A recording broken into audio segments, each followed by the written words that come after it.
So how was the last lecture about solving the exam problems? Was it okay? Okay.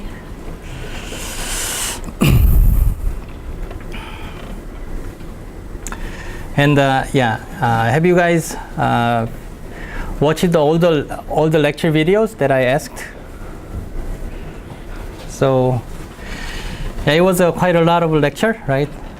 Which takes about maybe 5 to 7 hours in total.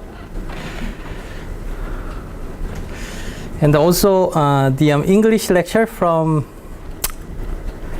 Chris Manning and Richard Sochar. I mean, that lecture is another famous lecture, which is about the deep learning based natural language processing from Stanford, and also it's a graduate level course.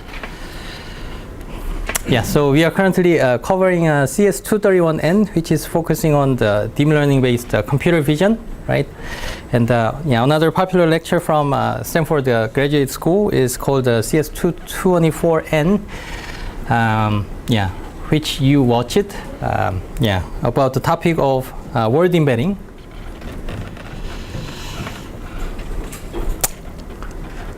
Yep, but personally that lecture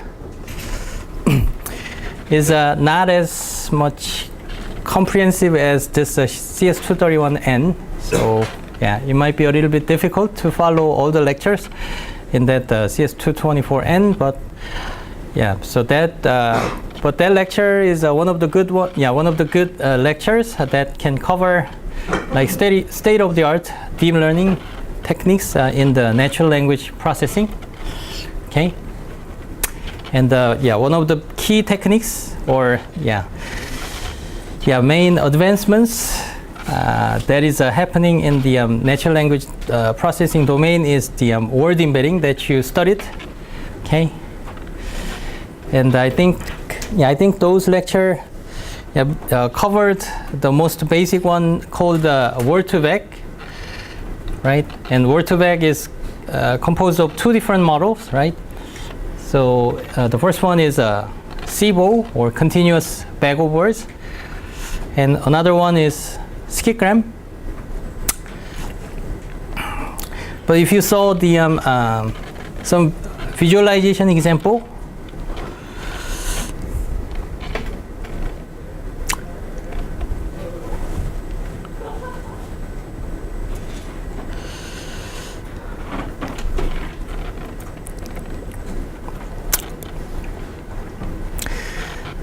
so do you guys remember this part? Okay, so there is a toy example shows the word embedding training process, and okay, so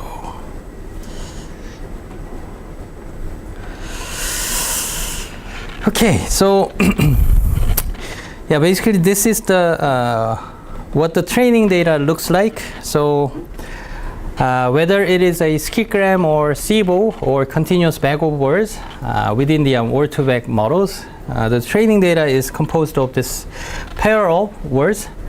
The first one is an input word, and the second word is just an output word. And so we formulate this task as a prediction task of a given an input word or the first word. We have to predict the second word, right? And then and each word is represented initially as a one-hot vector, right? So that's why we have the same number of nodes in the input layer as the number of vocabulary or the number of unique keywords defined in our dictionary, right? So each word is now initially represented as a one-hot vector, and then it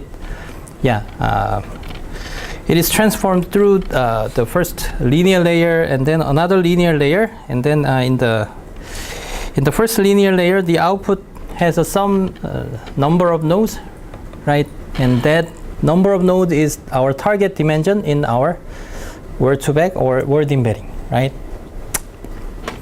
And then the output should be one of the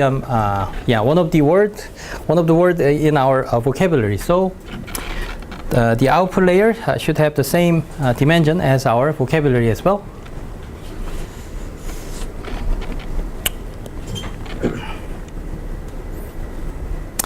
Yeah, and then this is the word2vec example. Yeah, that takes these set of training data, which is composed of these pairs of input and output words. And then there are some other word embedding techniques. Although, I didn't ask you to study explicitly, but there are also a famous model called GLOVE, which stands for Global Vector Representation of Words. So that is another different method from word2vec. Yeah, so if you watch some later videos in the CS224N and also some of my English lectures, and then it covers this GLOVE word embedding as well.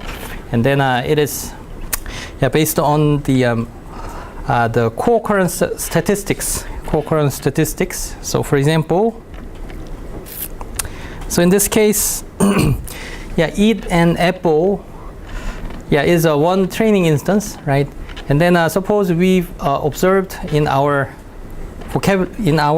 training corpus, such as Wikipedia or some other general purpose document data, that we extract out these pairs of words, and then we might see eat and apple pairs once again, right? And then it's like we train this same training instance of eat and apple twice, right? So in that case, it's like using maybe our learning rate as twice larger value compared to the previous value, right? So in this case, we have some kind of a redundancy, because if we see this eat and apple pair quite often, and then it means that we train our parameters based on the same training instances over and over, right? So using this, making this redundant operation more efficient, we can basically first compute the statistics or the number of co-occurrences between these two words. So for example, between eat and apple, it occurred in our training corpus, it occurred maybe 100 times. But between eat and orange, it only happened or only occurred maybe 10 times. Okay, and then we just first these number of the number of occurrences of these pairs. Okay, and then we can first build up our co-occurrence matrix between input words and then output words. And then for each element in our matrix, it contains the number of co-occurrences between a particular input and output words, right? So once we build up this co-occurrence matrix or statistics from our document corpus, and then based on this statistic, we can run our word embedding techniques given this matrix. Okay, so that is typically formulated as a low rank factorization. Low rank factorization. And then in that case, it can avoid this redundant training given the same pairs of input and output words. Okay. But in practice, between word2vec and GLOVE, which one works better in some other mainstream NLP tasks? So, for example, these word2vec or GLOVE or any other word embedding techniques are mainly providing the high quality vector representation of given words for our main NLP tasks, whether it is a machine translation or maybe question answering or maybe POS tagging or sentiment analysis, and all these NLP techniques, NLP tasks that we want to focus on. Okay, so for these main tasks, we provide these word embedding result to give or to give the vector representation of a given word that we see, okay, in our training data. Okay, so that can be, this word embedding is used as a pre-processing step, okay, for many different NLP tasks. Okay, so if we use the globe as our initial representation of words for our own task, whether it is a machine translation or sentiment classification and so on, okay, and then a globe can provide when using the globe, our performance may be 85% of an accuracy, for example, and then maybe Word2Vec may give you higher or lower accuracy, okay, by fixing our model, without any changes, okay. But in practice, between these globe and Word2Vec, they perform quite comparatively. So people just use either of them, okay. But it seems that globe is more frequently used than the Word2Vec, okay. And then also, we have a globe and Word2Vec. And this Word2Vec is used, it is split into the two SIBO and Skigram, right?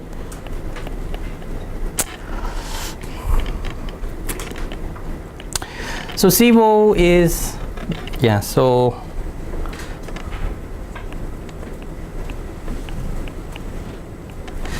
so given this, for example, this sentence, suppose our center word is this word go, and then our window is like this, this much, and then we can form our input and output word pair as go and I, and go and home, right? Which means that we pick up a center word in our window, okay, and then that is our input word, and then for our output word, it is just neighboring words, okay, which is called context words, okay. So when forming our training data in this manner, it is called what? Between these two, which one is this corresponding to? It is called the skigram, okay. And then when forming input and output in the other way, for example, home and go and I and go, that is called the SIBO, okay. But in practice, reversing this input and output words, depending on whether it is a center word or context word, it doesn't have much impact or much influence in our performances. But what is more important, or what influences more in terms of our Word2Vec quality or the accuracy or the performance of this Word2Vec, is the actual algorithm when training this Word2Vec. So I'm not sure if the lecture videos that I asked you to watch covered this topic, but I think it was covered. But so that algorithm name is called negative sampling. Negative sampling. Did the lecture cover this topic, right? So negative sampling. Okay, so the negative sampling is like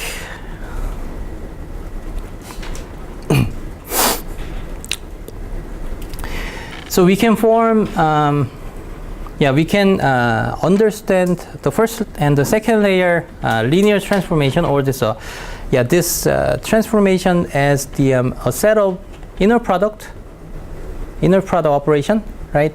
So in the case of first layer, it is picking up the corresponding column, right?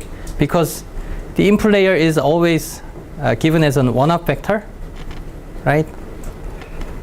And so it is picking up the one particular column vector in the first layer's linear transformation matrix, And then in the case of the second layer, given that column vector chosen from the first layer, and then it is computed as an inner product with each of our row vector in W2, okay, and then the number of row vectors in the second layer is the same as the number of our vocabulary size, right? The number of words defined in our vocabulary or dictionary. So it is a lot of computation because, yeah, if we have a millions or maybe hundreds of thousands of keywords defined in our vocabulary, and for each training instance of this eat and apple, right? I mean, yeah, given eat vector, I mean, eat word represented as a one-up vector, and then the first layer is just nothing but just picking up the or choosing one particular column. But when computing the second layer, second layer output, and then we have to compute the matrix multiplication, which means that this multiplying this column vector corresponding to eat or the input word with the each of our output word vector, right? So that is really computationally intensive, right? And then when using this skitgram, and then we use or we only compute the inner product with some of small sets of word vectors in the second layer, right? And then in the case of this negative sampling, which uses only a subset of output words to compute their corresponding output node value, okay, instead of computing the full node activation value. I mean, when using this negative sampling, we change the nonlinear unit in the second layer from what to what? I mean, originally in the word2vec, what is the nonlinear unit in the second layer or in the output layer? Originally, the nonlinear unit is softmax. Softmax, right? And change to a log sigmoid. Change to log sigmoid. Log sigmoid, you said? Yeah. Okay. I mean, yeah, it is just changed to a sigmoid, right? Sigmoid, right? And then, we apply the binary cross entropy loss or negative log likelihood loss, right? So that way we compute the log value of the sigmoid output, right? Okay, so the reason why we use a sigmoid instead of a softmax when using this negative sampling is because we can compute the probability corresponding to each output node that we chose or that we selected as our negative samples or maybe positive samples independently. So in the case of softmax, we have to compute all the logit value from each of our output nodes, right? Before we compute all the output node activation value, we cannot compute their probability value, right? Okay, so in order to be able to just compute only some subset of the output or the activation map in the output layer, and then their corresponding probability independently. Okay, so that's why we use this sigmoid as our nonlinear unit. Okay. Okay, so that is really clever, but clever and really computationally efficient technique that can accelerate this word2vec training much faster, compared to this original form of computing the softmax. Okay.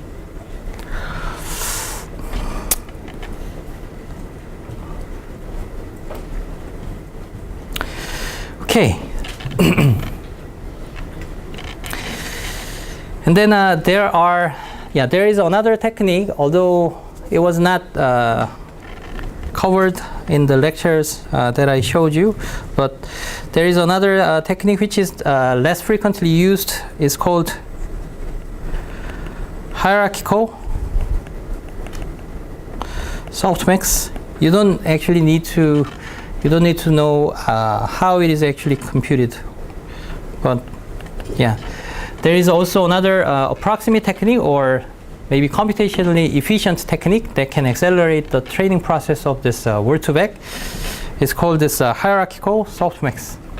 And this is described or explained in my own lecture in an English version.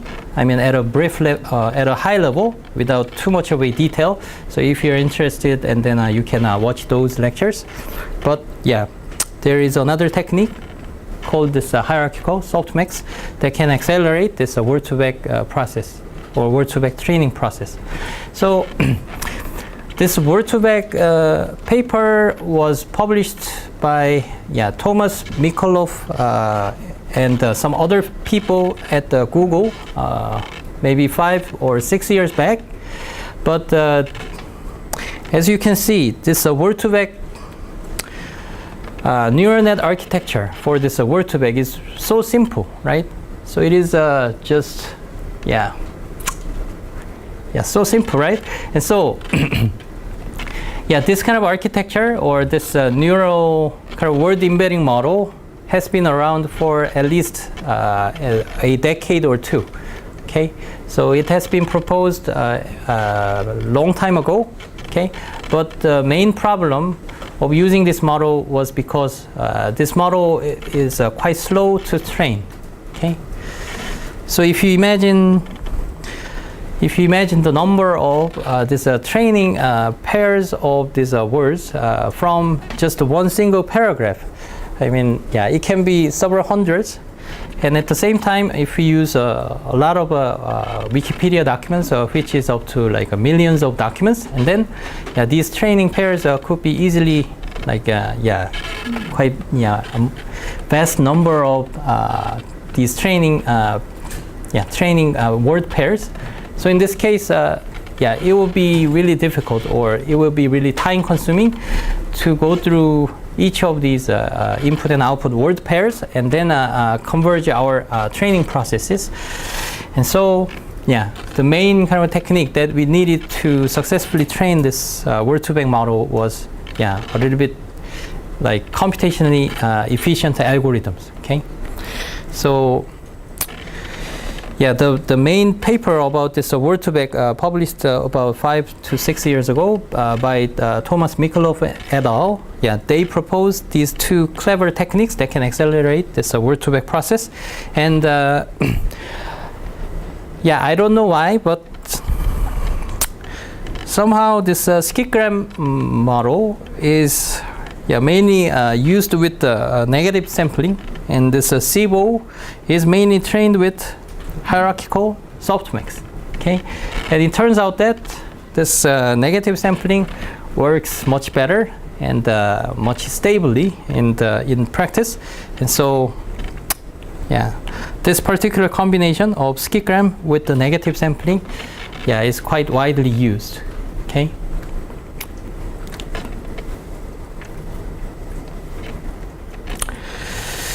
and still these are word embedding is really hot topic in the NLP research. And so if you're interested, or if you actually do some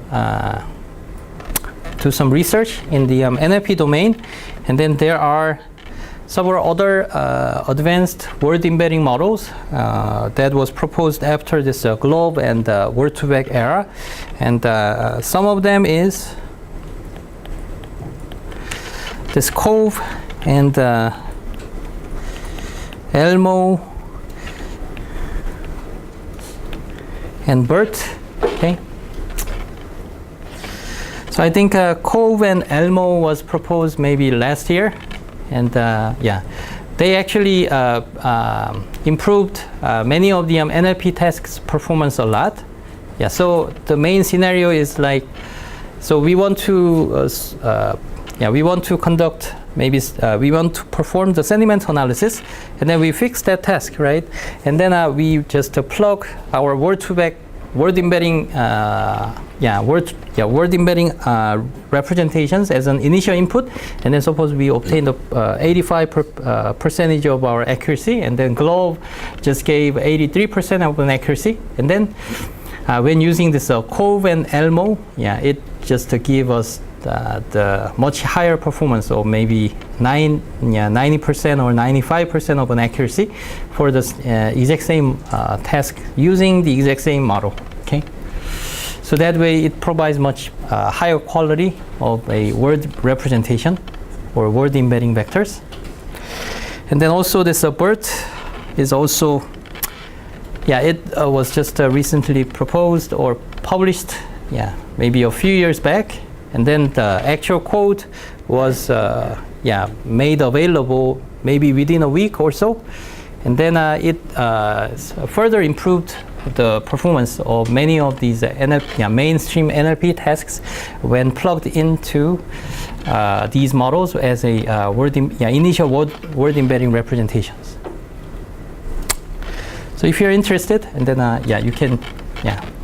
you can study these, and then it will be also a good topic or good research papers that you can start with if you're interested in this NLP domains for your term project or maybe your main research.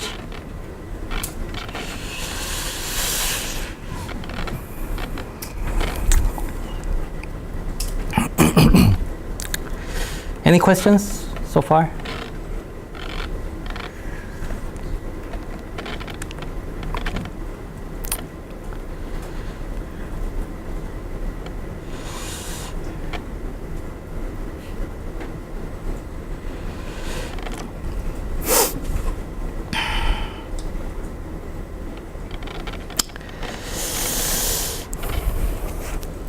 And also this meaning of this distributed vector representation is simply just a dense vector representation of a particular entity, right? So the exact opposite word or opposite notion is just a one-hot vector, okay? And word-to-vec has interestingly no nonlinear layers in the middle, right? So it is false. And this doc2vec, I believe, you guys understood how this doc2vec works, right? So,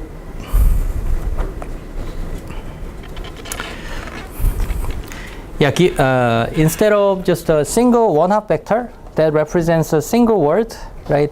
So doc2vec is has the input composed of like multi-hot vector, right? So input is our initial word. For example, I go home, and then suppose this was written by maybe female person, okay? And then so in terms of a skitgram setting, we can think of this input and output word pair, go and I and go and home, right? But in this case, if we utilize this additional information in the doc2vec framework, okay? It is like input is go and female, right? And the output, so it can be represented as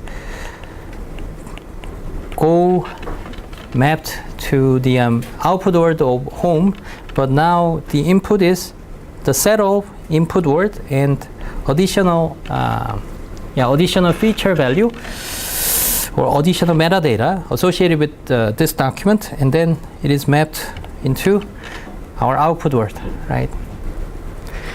So we have this input one-hot vector corresponding to input word go, and then for this additional metadata, suppose this one is also represented as a one-up vector in their own domain, and then we can think of their one-up vector as this two-dimensional vector. Suppose it is a female and a male dimension, and then it will be represented as 1, 0, right?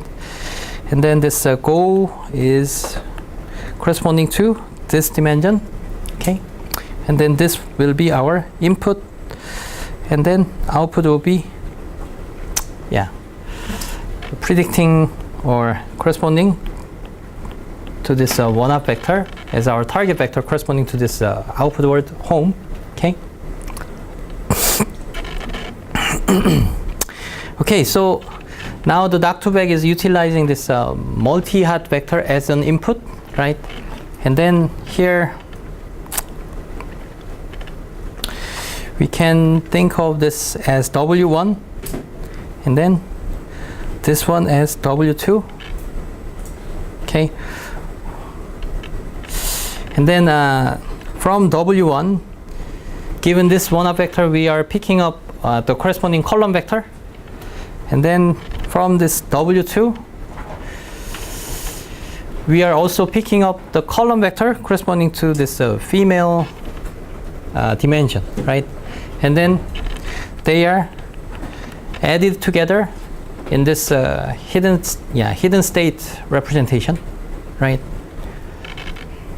So that is the main idea of this Dagtubek setting.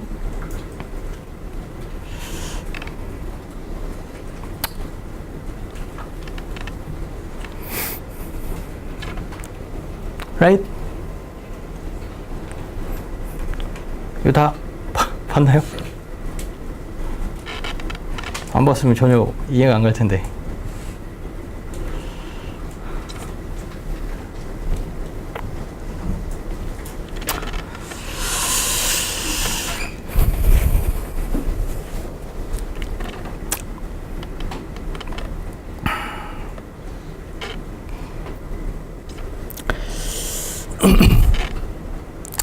Okay, so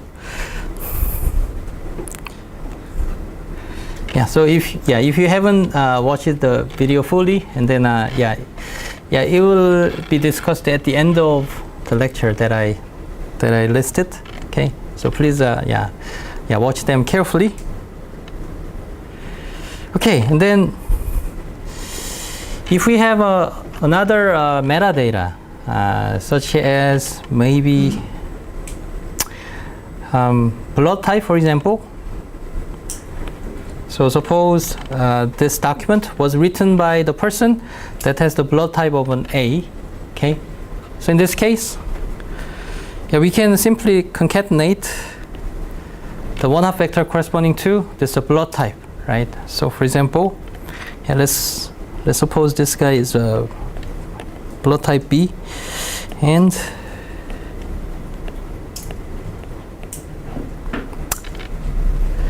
so we can just increase the number of nodes in the input layer, okay? And then suppose we have the linear transformation matrix corresponding to that blood type inputs, okay? And then we have in total 3 different one-up vector corresponding to these region and these and these, right? And so in this case, arriving at this hidden state or hidden layer, so we are picking up the column vector corresponding to this word go and the female and blood type B, okay? So these 3 column vectors are all merged as an addition, okay? They are added together, right? Okay, and then using that vector, and then we still have to predict this output word home, okay? And then we do the same thing on the another input-output word pairs. For example, between go and home, and then we can just extract out go and I as another input and output word pairs, and then using the same input go and the female and the blood type B, okay, Yeah, because those two metadata of gender and the blood type is not changed, because still we are dealing with this document, I mean the same document, so the metadata is still remaining the same. Okay, but the output word is now changed as I. Okay, so that's how we perform this word to back. I mean the doc, yeah, in a doc to back setting.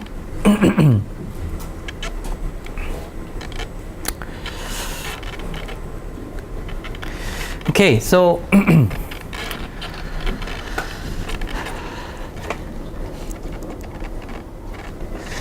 so as an output, okay, as an output,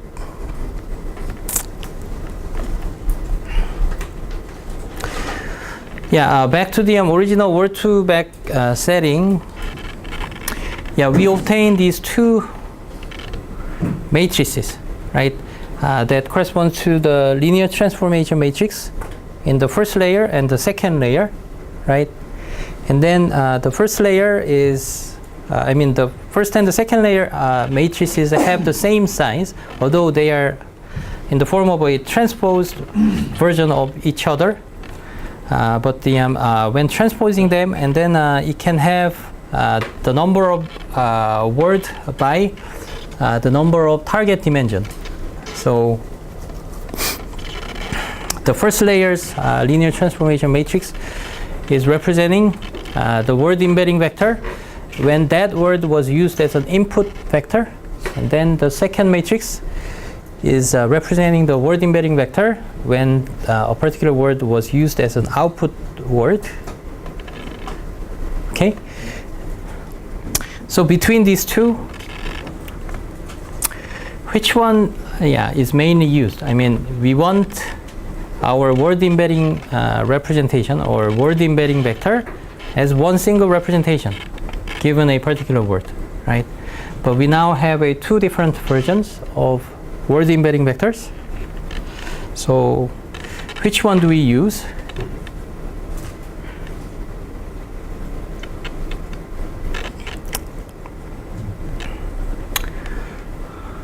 Was it not discussed in the lecture video? It was or not?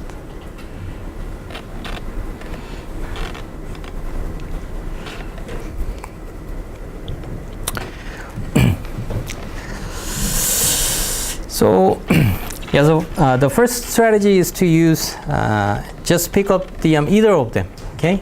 So we just choose one version of word embedding and then use it in our main task, okay? And then, typically people just choose the first one, the first matrix, okay?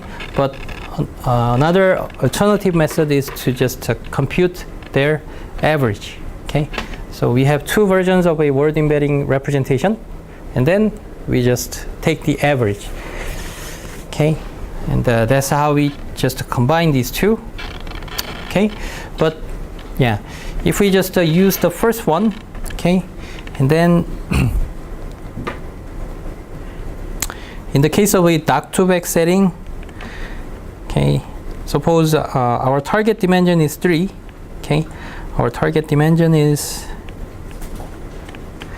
3, and then our vocabulary size is maybe 5, and then 2 and 4, and then the W1 to 3, when just concatenating them as a single matrix, and then we can represent it as this 5 and 3 and 4.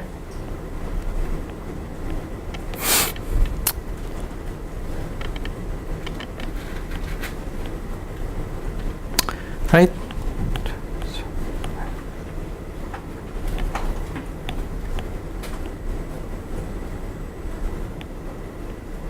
Oops. Okay, so these are the first word representation or word embedding, and the second word vector representation, and so on. And then this one is, oops, sorry, it should be 2, right? So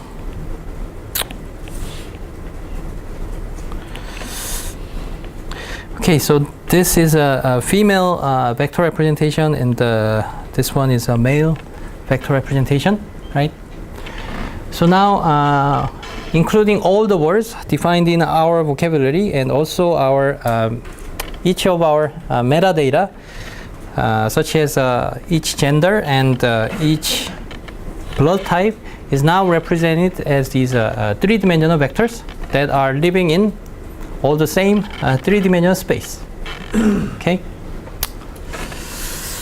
So in this case, we have to use this first layer output, okay, as a back-to-back output.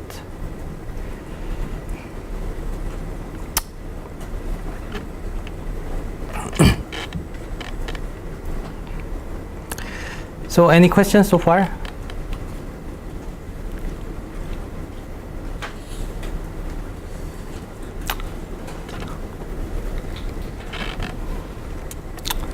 Okay, and then let's think of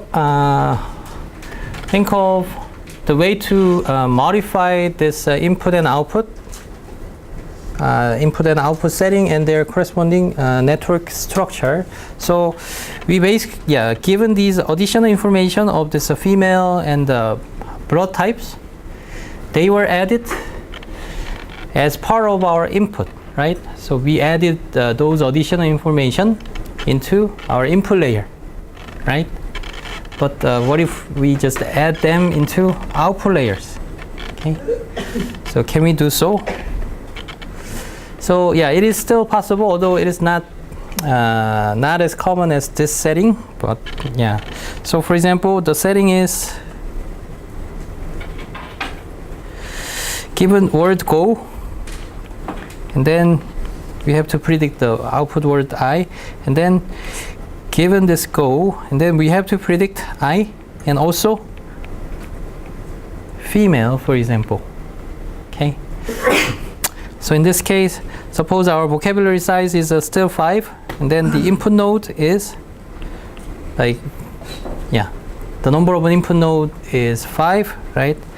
And then maybe target dimension as 3, okay? And then the output should predict the output word I and also the gender of this the person that wrote this sentence of I go home. Okay, so in this case, so yeah, we have this 5-dimensional output corresponding to this word I, and then also we generate additional 2 output nodes that correspond to our gender node. Okay, so in this case, suppose this go is the second word in our vocabulary, and then this I was our 5th word in our vocabulary. Okay, and then given this one-up vector that corresponds to this go, and then it has to predict this I as this one-up vector, and also it has to predict the gender as the female, which is 0 and 1. Okay, so in this case, we can just generate, or we can set up our loss function, that is softmax loss corresponding to this output word I, okay, by only using the first 5 output nodes, and then we can add additional loss term corresponding to this gender classification, okay, gender prediction as maybe its own softmax output, although it is just a 2-dimensional output, so we can just generate a single output node and then apply the sigmoid as a nonlinear unit. But yeah, for the binary class case, yeah, we can also use them as these 2-dimensional output and then apply the softmax. Okay. So in this case, yeah, we can have a softmax loss, yeah, caused by this gender classification or gender prediction and output word prediction. And then our total loss function can be the first and the sum of these two terms. And then additionally, we can have some weight hyperparameter as this weighting parameter. Okay, so that way we can design our Doc2Vec setting as this multitask learning setting. Okay, so this is basically a multitask learning setting because the same input and these layers up to this point is now used to predict output word and also to predict gender corresponding to this sentence. Okay, so it can still be possible. Okay, and then in this case, where is our word embedding of these of our words defined in our vocabulary and also the vector representation of our gender? So that matrix has to be extracted from the second layer, right? The second layer will still have like 1, 2, 3, 4. This vocabulary and gender part, right? So okay, so here these are the vector representation of each word, right? And these two are the gender representation that are still represented in this three-dimensional vector space. Okay.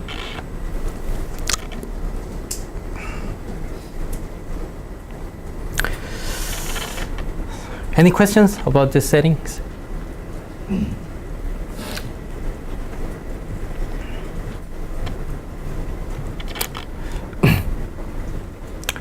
이거 이해 가죠?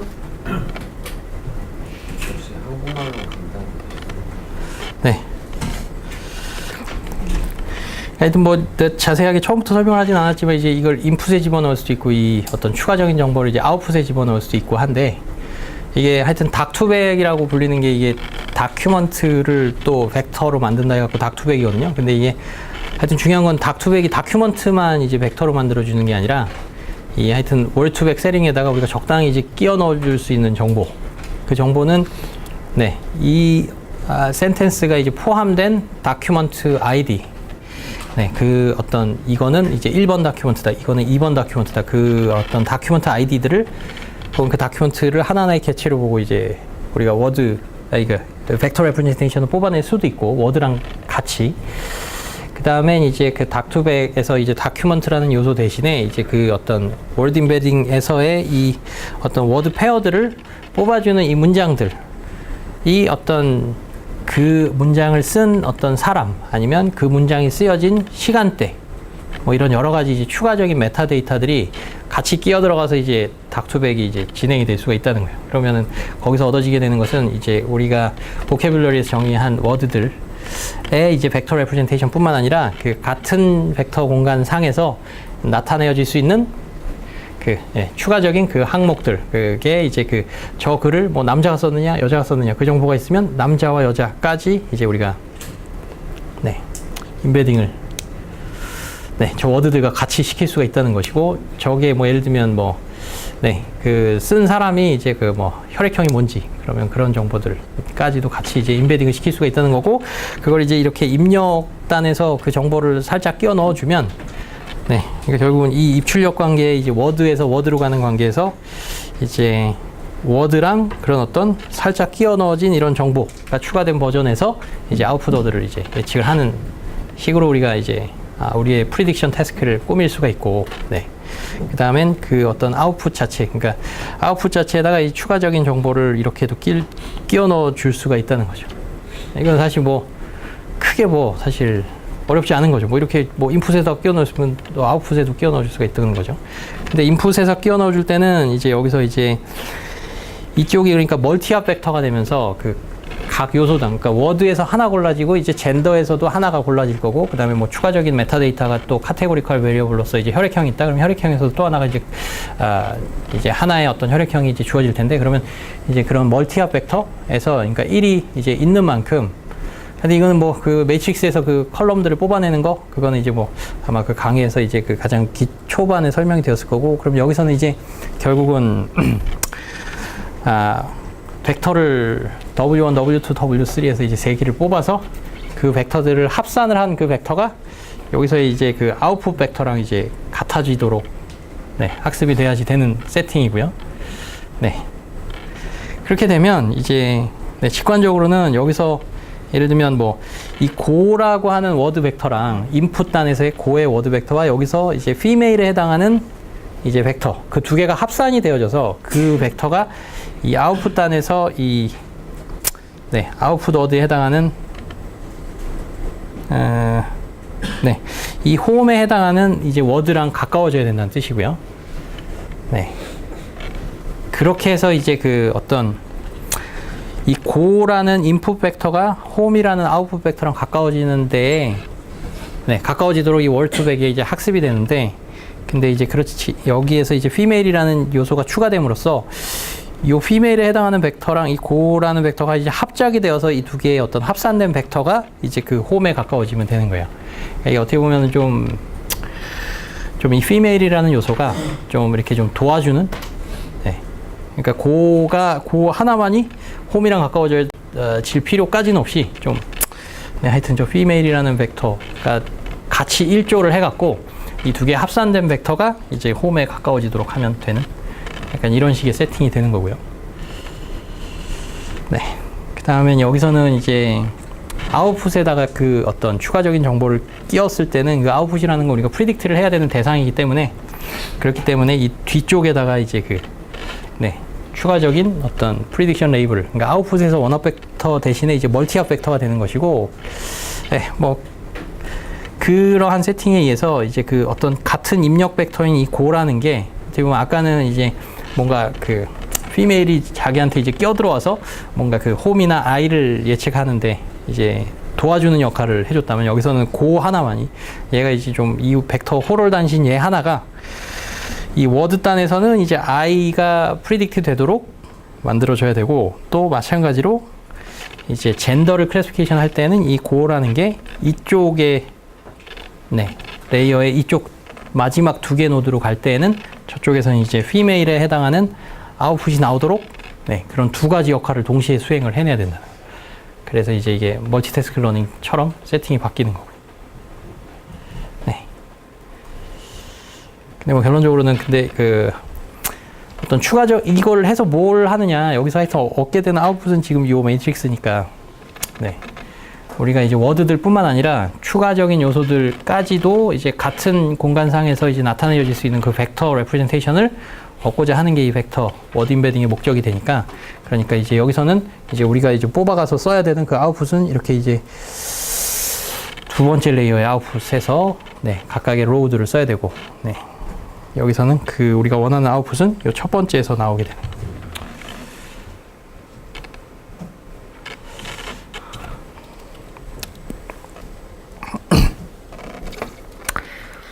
Any other questions? 네. 처음 설명해 주신 세팅이 그 디스트리뷰티드 메모리인지랑 그 두 번째 설명해 주신 방식이 그 디스트리뷰티드 백 오브 월드인지 아니면 그 디스트리뷰티드 메모리를 그냥 수정한 결과인지가 궁금해요. 메모리요? 아 그러니까 그 Distributed Representation? 네, 그 이미지 찾아보니까 그 디스트리뷰티드 메모리 그 DM이라고 나와 있는 거랑 디스트리뷰티드 백 오브 워드 디보라고 나와 있는 거 그 이미지들이 많이 보여서 Distributed Bag of Words. 한번 좀 볼 수 있어요?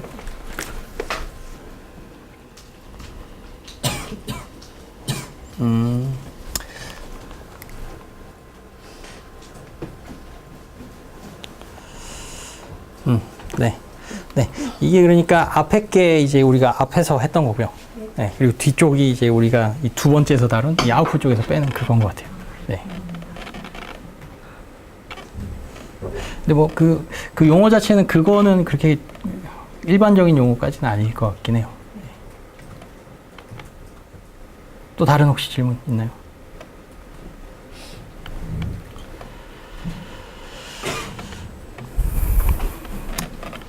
네. 그 닥터백 지금 설명해 주시는 모델들이 자주 쓰이는 편인가요? 성능이 어떤지 좀 궁금해서. 성능이 어떤지 좀 궁금해요. 성능이요?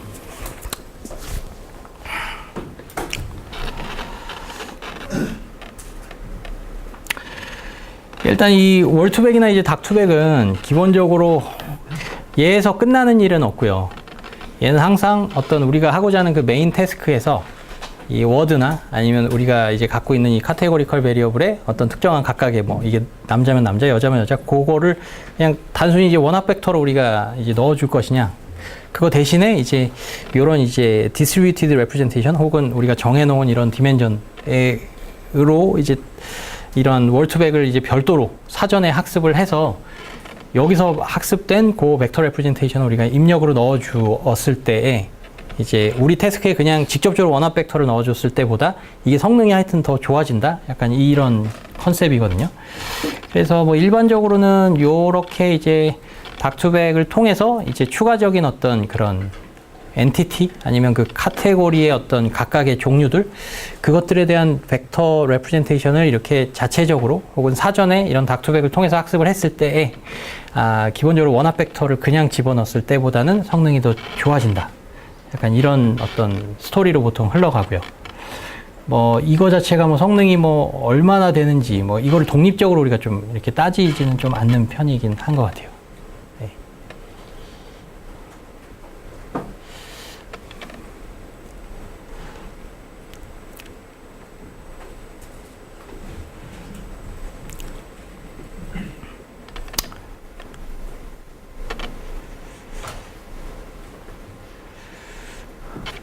그리고 또 뭐,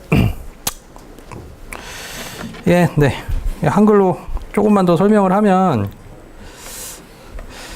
사실 이 월투백이나 이 닥투백을 가지고, 우리가 이제 이렇게 학습을 해놓고, 이걸 가지고 이제 우리 태스크에 이제 넣는단 말이죠. 네. 이 워드가 나타나면 그 워드에 대한 여기서 이렇게 뭐, 네.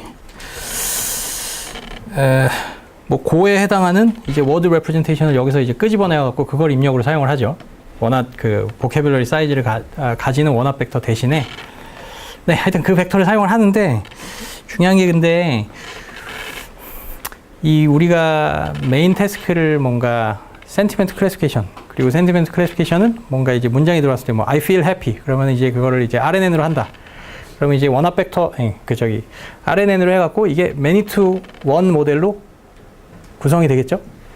I, 그 다음에 feel, 그 다음에 happy가 이렇게 RNN에서 쭉 입력으로 들어와서 마지막에 아웃풋으로 이제 0이냐 1이냐 이게 이제 뭐 포지티브 혹은 네거티브 센티멘트로 클래시피케이션 되는 모델로 이제 될 거죠. 근데 이제 우리가 뭔가 워드를 원합 벡터로 집어넣으면 원합 벡터로 집어넣으면 이 월드 임베딩을 이제 쓰지 않고 이제 원합 벡터로 그냥 처음부터 집어넣는다 그러면 이게 어떻게 보면 우리의 센티멘트 클래시피케이션 모델도 이 어떤 월드 임베딩을 어느 정도는 좀 해주는 형태로 우리가 이해를 할 수가 있어요. 네, 그게 무슨 말이냐면 뭐 별 이야기는 아니고 이제 뭐 RNN에서 이제 입력으로 여기서 이제 XT가 이렇게 들어가고 그 다음에 여기 뭐 RNN 셀이 있다. 그러면 뭐 여기서 뭐 HT-1이 있다. 그러면은 여기서 이제 구해지는 게 WXH의 XT 이거죠. 그 다음에 플러스 WHH의 HT-1 뭐 이런 식으로 되죠. 뭐 그냥 오리지널 RNN을 가지고 이야기를 하고 있는 거긴 하지만 뭐 LSTM에서도 어쨌건 X와 XT와 HT-1을 가지고 뭐 크다란 매트릭스를 해갖고 이제 네 세트의 벡터를 만들어낼 때는 어쨌건 뭐 비슷하게 뭐 선형 변환 어찌됐건 선형 변환을 거친다는 뜻이고요. 그러면 이제 이 부분이 XT가 그냥 원합 벡터를 사용할 때와 월드 임베딩 벡터를 사용할 때 이 두 가지를 한번 생각을 해보면 여기서 이제 월드 임베딩, 원합 벡터를 사용한다. 즉, 월드 임베딩을 사용하지 않겠다라고 하면 여기서 이제 원합 벡터가 이렇게 들어오죠. 그러면 우리 보캐뷸러리 사이즈가 뭐 대략 한 100개의 디멘전을 갖고 있다. 그리고 뭐 이게 I feel happy에서 I가 뭐 여기 뭐 한 뭐 15번째 디멘전의 이제 단어다. 여기가 1이다. 라고 하면 그러면 이 WXH는 뭐 히든 스테이트 디멘전 이거의 디멘전 혹은 뭐 HT의 디멘전이 뭐 한 20이다. 그러면 이게 어떻게 되느냐? 여기가 이제 100, 여기가 20인 거죠. 그죠? 이게 뭐 첫 번째 레이어의 그거죠. 자, 그러면 이게 월드 임베딩에서와 거의 마찬가지 역할을 하는데 여기에 이제 1이 원합 벡터로 들어오잖아요. 그리고 뭐 아까 설명을 안 하긴 했는데 강의에 이제 나오기 때문에 안 했는데 이제 그 1에 해당하는 자리에 해당하는 요거만큼의 이제 20디멘전al 컬럼 벡터가 쏙 이렇게 선택이 돼갖고 그게 이제 쏙 뽑히는 거예요. 그렇죠? 그러면 어떻게 보면 이 WXH가 우리의 월드 임베딩으로서 역할을 해주고 있는 거예요. 지금 무슨 소리냐면 이 매트릭스 자체가 우리의 월드 임베딩 매트릭스처럼 이제 쓰여서 요게 어떻게 보면 그 이 I라는 워드에 대한 이제 dense representation 혹은 distributed representation. 근데 이제 디멘전은 뭐 이제 20디멘전으로 나타내어지는 그런 어떤 레이어로서 역할을 하고 있는 거죠. 그쵸? 그럼 월드 임베딩을 사용을 했을 때는 어떨까를 생각해 보면 따로 월드 임베딩을 학습했어요. 그럼 뭐 예를 들면 그거를 뭐 그냥 뭐 20디멘전이라고 또 하죠. 뭐 20디멘전이라고 그냥 가정을 그렇게 하면 그러면 이제 원합 벡터 대신에 이쪽 XT가 이제 20디멘전이 들어올 거고 이쪽에 20디멘전이 들어올 거고 WXH는 그에 따라서 이제 20x20의 매트릭스가 될 거고요. 이거는 뭐 여기가 덴스 벡터가 되니까 이거는 이제 더 이상 어떤 컬럼을 이제 쏙 이제 선택을 이렇게 뽑아오는 건 아니게 되죠. 그렇죠? 이거는 그냥 fully 여기에 있는 컬럼들을 여기에 있는 코에피션트들 가지고 막 뒤섞는 어떤 그런 역할을 하는 거예요. 그렇죠?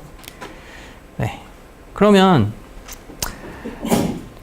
지금 이거를 지금 이 모델로 굳이 이렇게 끼워 맞추려고 하면 이렇게 할 수가 있어요. 그러니까 첫 번째 우리는 그러니까 이게 이쪽이 HT-1이고 이쪽이 XT고 이렇게 해서 이쪽이 HT가 이렇게 생성이 된 거라고 생각할 수가 있는데 RNN이 근데 이제 요 버전을 썼을 때는 우리가 요 XT를 가지고 이게 이제 원합 벡터예요. 이게 원합 벡터라 그러면 여기서 먼저 하나를 이렇게 레이어를 쌓아서 요거를 하나를 만들어요.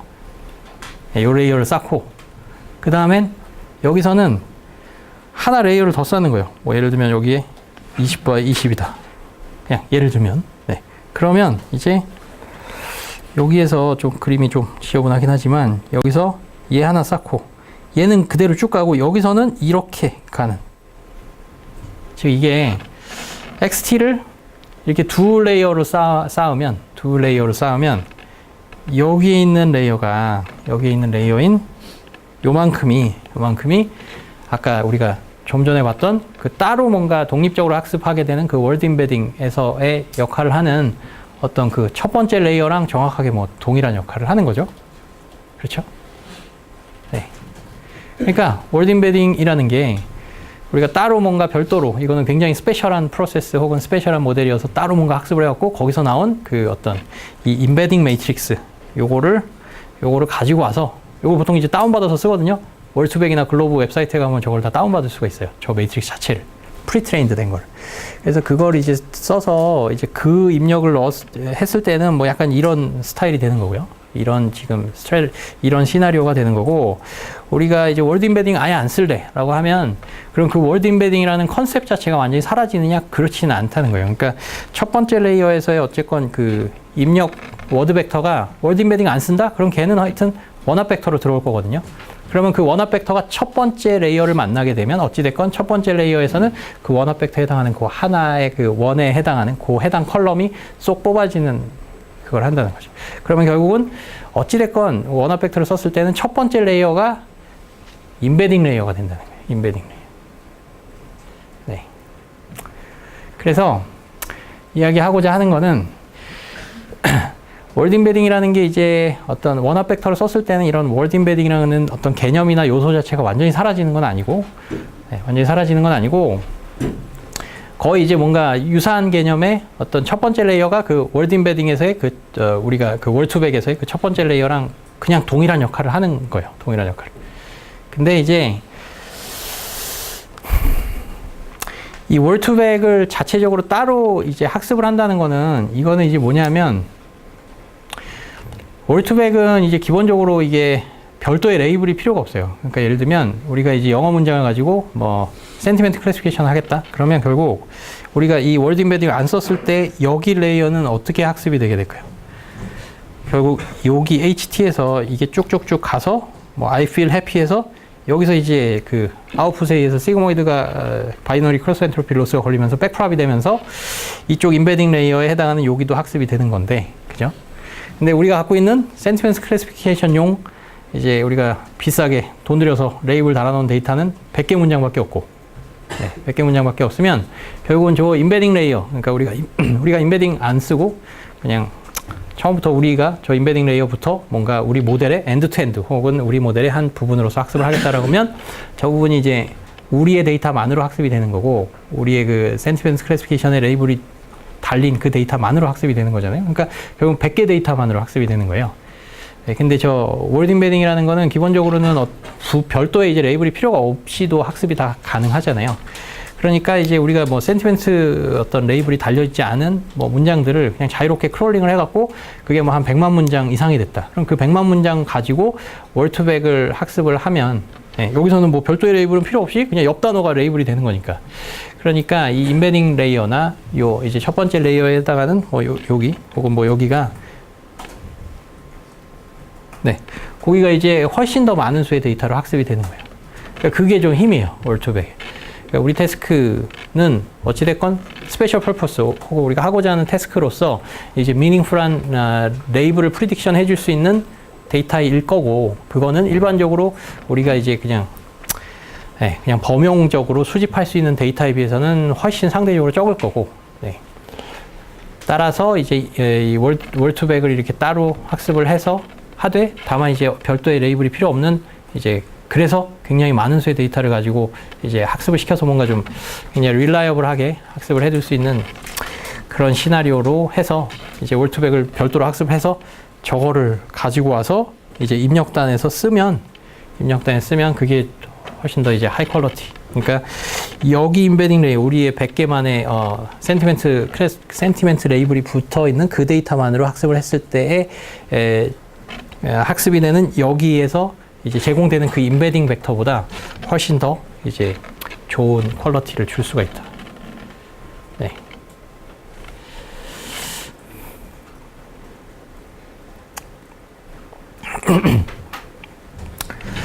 Okay, so just to summarize briefly in English what I just said.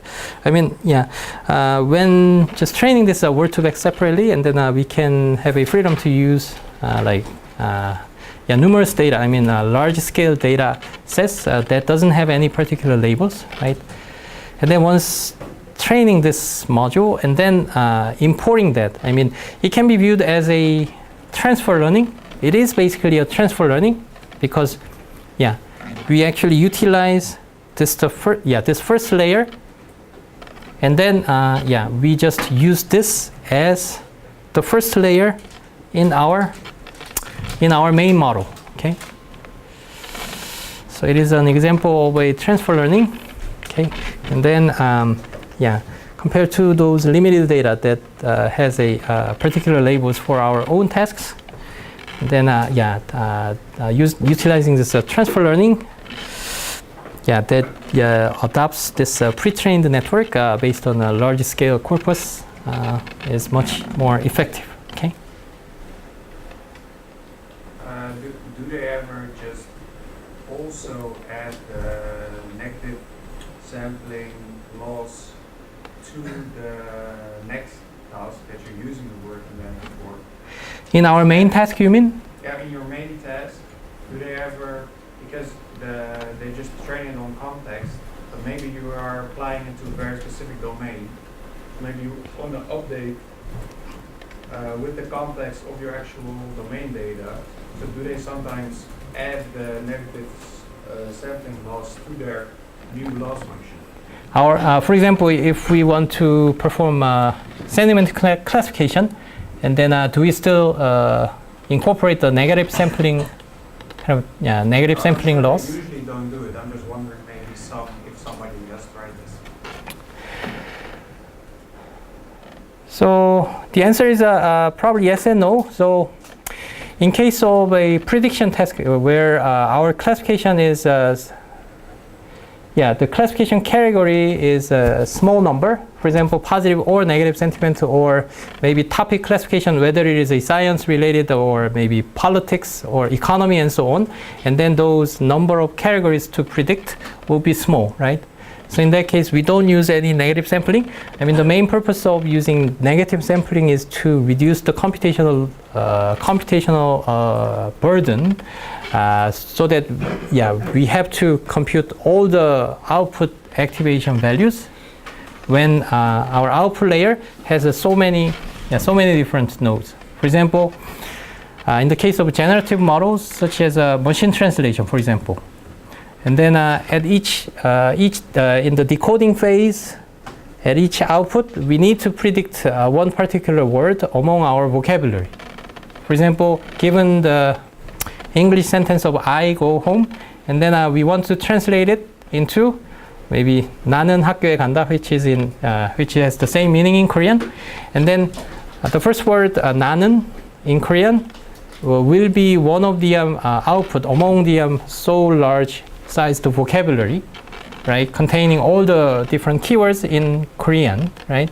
So in this case, for every word, we have to predict one particular Korean word, right, among really large sized vocabulary. So in this case, we suffer from the exact same problem of having to compute all the output activation value or the logit value corresponding to each keyword defined in our vocabulary. So in that case, just computing one output would be really burdensome, I mean computationally. So in that case, we still use a negative sampling. I'm not necessarily talking about if you use negative sampling or whether you use softmax. Let's say you have, for instance, a sentiment analysis task, and let's say you only have two classes. Your loss function will be your activation will be just sigmoid. And you could just add, let's say, the positive context examples of that sentence to the loss function, and negatively sample some other words from your data set. Just add it all to the same loss function. Also try to move your word embeddings in the right direction. When training our main task? Yeah.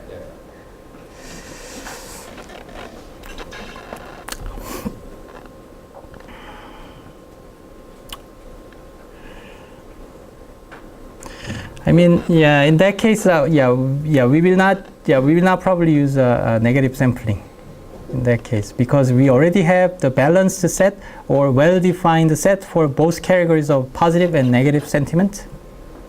No, I'm not talking about using negative sampling on the main task goal.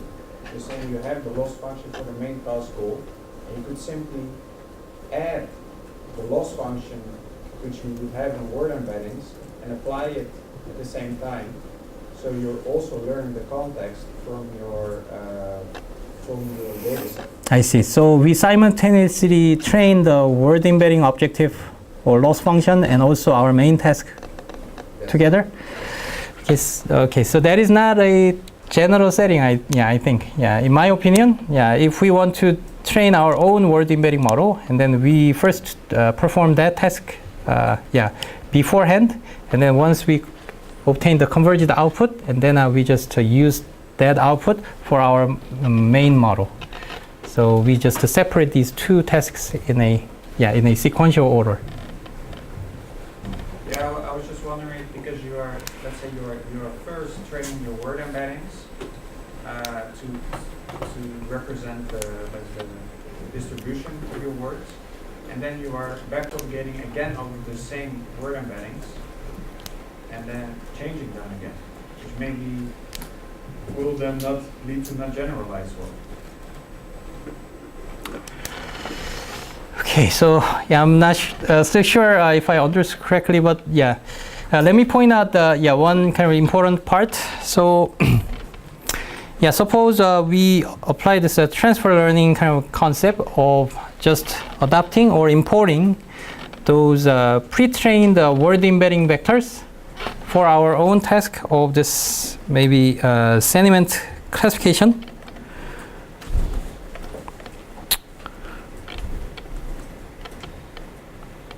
Okay, in that case, yeah. So related to this this figure, when importing this word embedding vectors, and then it's like we have additional layer in the very beginning, which is the same as this first part. Okay. So if we assume that we always start from the one-up vector, okay, and then I mentioned that if we use the word embedding, and then instead of using one-up vector, we just use that word embedding vector from the beginning, right? But from the alternative perspective, we can view that as we first use the word embedding layer, just to have the linear transformation matrix trained by this previous or the pre-trained word embedding task. Okay, so we can view that as the very first layer in our model. Okay, so in that case, it is almost like this. Okay, so previously, if we use the dense version of this word embedding vector, and then we just apply our input of this dense vector from this point, right? And then our model is like this part, okay? But if we assume that we always start with the one-up vector, okay? And then our one-up vector is provided over here, okay? And then this layer, okay? This layer is fixed as the first layer that was trained and converged in the word embedding training process. Okay, so in this case, it is indeed transfer learning because we just bring this pre-trained layer into our very first layer of our main task. Okay, so in this case, if we just fix this layer, and then it is equivalent to setting the learning rate corresponding to that part as 0. So we can assume that the learning rate corresponding to that part as 0. Okay, so in that case, this part is still part of our entire network, but that part is not trained at all, right? But alternatively, we can just fine-tune that part. Okay, so if we fine-tune this part, and then this part start from the random initialization, and then we can set their learning rate as 0.1, for example, and then we just fine-tune this part for our own task. I mean, to perform this part more optimally for our own task, and then we can just set their learning rate as 0.001, which is much smaller than other parts. Okay, so that way we can still optimize or train this word embedding part. Okay, so that is corresponding to the fine tuning, right? But still, the negative sampling will not be used if our main task is a sentiment classification, for example, because whether to use a negative sampling or not is related with the number of output node that we have, right? So in the case of word embedding, because our output node has the number of our vocabulary size, okay? And that's why we need the negative sampling as a computationally efficient kind of a trick or strategy. But if our main task doesn't need that in our output node, and then we don't need to use the negative sampling. So if you have more questions, and then we can take them offline. Any other questions?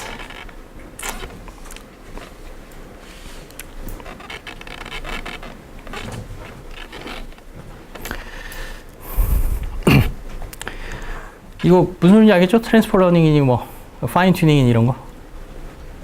네. 그래서 하여튼 뭐 NLP 하면 저기 뭐 임베딩 레이어니 뭐 이런 얘기를 좀 많이 쓰는 거를 뭐 여기저기서 아마 또 듣게 되지 않을까 싶고, 그 다음에 뭐 그럼 그 임베딩 레이어 뭐 파인 튜닝 뭐 했어? 뭐 말았어? 뭐 이런 게 여기서 지금 얘기했던 것처럼 이 임베딩 레이어는 하여튼 원합 벡터를 기준으로 했을 때, 그리고 우리의 워드들의 입력은 항상 원합 벡터라고 가정할 수가 있고, 이제 첫 번째 레이어는 이제 프리트레인드 된 워드 임베딩을 썼다면 이쪽 레이어에서의 레이어로서의 요 트랜스포메이션 매트릭스를 그대로 여기 부분에 갖고 온 거라고 우리가 생각할 수가 있는 거고요. 그 다음에 저 부분을 픽스를 시킨다라는 말은 이제 그냥 댄스블한 버전의 워드 임베딩 벡터를 여기 레이어에서 그냥 입력으로 주는 거나, 아니면 여기에서의 그 저쪽에서 있었던 요 레이어로서의 요 리니어 트랜스포메이션 매트릭스 부분을 가져오되 거기를 그냥 전혀 건드리지 않고 픽스드 된 상태로 쓰는 거나, 그 두 개가 완전히 동일하다는 얘기가 되고, 그 다음에 이제 여기를 또 이제 원하면 우리 태스크에 좀 더 맞춰서 이제 파인 튜닝을 할 수가 있다. 파인 튜닝이라는 거는 우리 센티멘트 클래시피케이션에 좀 더 적합한 어떤 아웃풋을 내주도록 저 부분도 이제 학습에 같이 이제 동참해서 조금씩 이제 좀 월드 임베딩 자체도 좀 바뀔 수 있다. 약간 이런.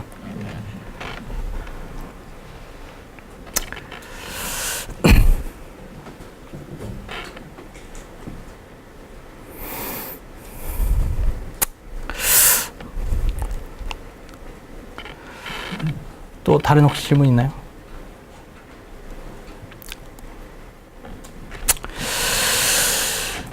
네.